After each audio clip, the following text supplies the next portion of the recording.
This video is sponsored by OneFootball. OneFootball's app makes it easy to keep up to date with transfer news, scores and stats all in the one place. To download the OneFootball app, click the link in the description. The app is free.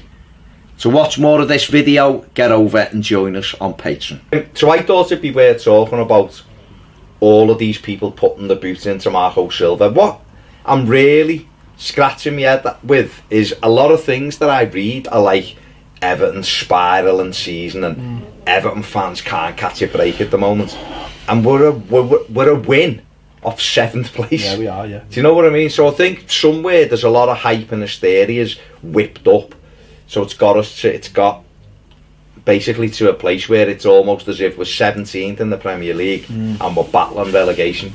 Do you feel like there's any other stories in the Premier League as big as us? Do you mean because we're... I don't think big's the right word. I think all these... Talk Sport, obviously, listen, we know what they do. Yeah, yeah. They're a radio station which we don't really associate with anymore because of who owns it now. But they are a radio station that from one week to the next will have a different agenda or different perspective, or will contradict themselves, so people so people will ring up and I look at them at the moment, and apart when it's quiet, I feel like Everton are just a very easy discussion point. Should Everton, because really if I was on the outside looking in, I'd probably be asking, if it was another club, I'd be asking the same questions a lot of other people do. Everton have spent all this money, where's the reward? Everton got Silva out of Watford. Did we? Yeah, we did. Come on, Baz, let's be truthful here. We're on Patreon. We can be truthful on. Right, we did. We destabilised them. We're like that.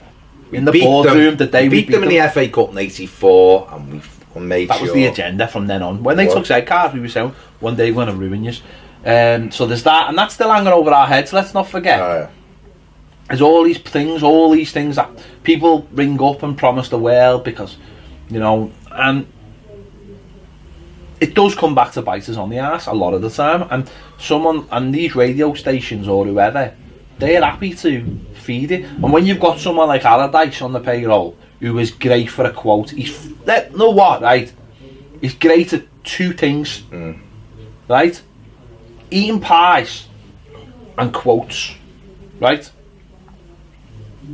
Does them very, very well, and they love that because he will come on and he'll just say it as it is. Like this week, he said, "Oh, the fans are they're all arrogant. I won't tell you why."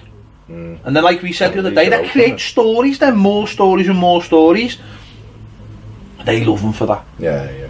What they do, and that I suppose that carries the narrative then throughout the week, because they can go, "Oh, what do you think Big Sam meant? They don't even need them on." No. On a couple of days, it keeps it going. It's basically lowest common denominator. What we haven't really got much to talk about. Everton will be the go-to story. It's Philly and all of that. Yeah, Aston.